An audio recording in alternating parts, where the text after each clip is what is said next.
ہم نے بھی بیان پہلے کیا تھا کہ روزے کے مکروہات، اس کا دوسرا پارٹ ہم دوسرا حصہ بیان کرتے ہیں۔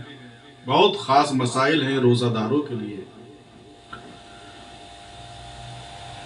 مسئلہ ہے کہ منہ میں تھوک اکٹھا کر کے نگل جانا بغیر روزے کے بھی ناپسند ہے اور روزے میں مکروہ۔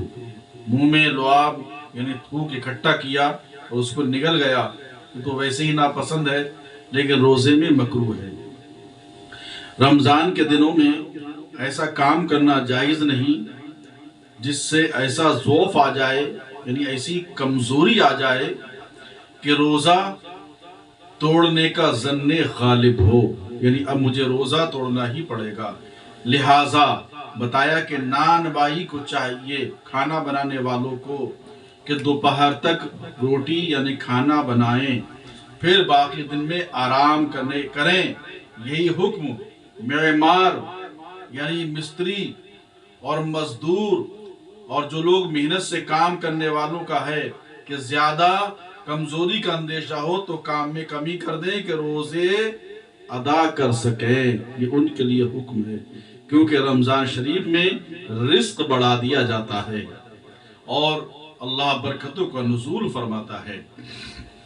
اگر روزہ رکھے گا تو کمزور ہو جائے گا، کھڑے ہو کر نماز نہ پڑھ سکے گا، تو حکم ہے کہ روزہ رکھے اور بیٹھ کر نماز پڑھے، جبکہ کھڑے ہونے سے اتنا ہی عاجز ہو۔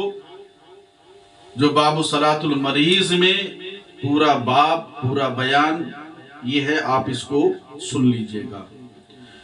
مسئلہ سحری کھانا اور اس میں تاخیر کرنا مستحب ہے، مگر اتنی تاخیر مکروہ ہے، اتنی دیر کرنا مکروہ ہے کہ صبح ہونے کا شک ہو جائے۔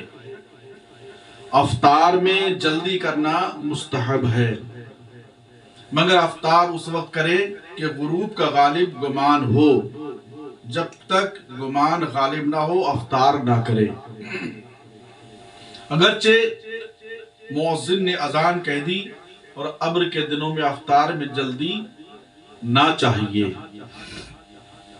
ایک مسئلہ ایک عادل کے قول پر افطار کر سکتا ہے، ایک عادل شخص ہے، اس نے کہا وقت ہو گیا افطار کر لیجئے تو کر سکتا ہے، جبکہ اس کی بات سچی مانتا ہو، اور اگر اس کی تصدیق نہ کرے تو اس کے قول کی بنا پر افطار نہ کرے۔ یوں ہی مستور کے کہنے پر بھی افطار نہ کرے۔ اور آج کل اکثر اسلامی مقامات میں افطار کے وقت بہت سارے رواج ہیں۔ افطار کے وقت اذان بھی ہوتی ہے، کوئی آواز بھی آتی ہے، تو یہ آوازیں آنا اور کوئی پٹاخے چھوڑتا ہے تو یہ ایسا ہی شخص ہو جس کو کہ معلومات ہو کہ وقت صحیح ہے۔ آج کل کے عام علماء بھی اس فن سے ناواقف محض ہیں اور بہت دور چلے گئے ہیں۔ مجھے یہ کہتے پہ افسوس ہو رہا ہے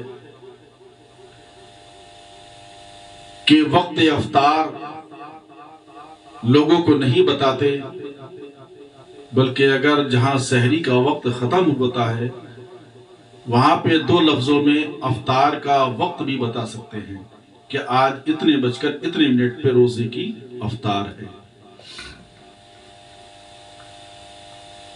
سحری کے وقت مرغ کی آذان کا اعتبار نہیں۔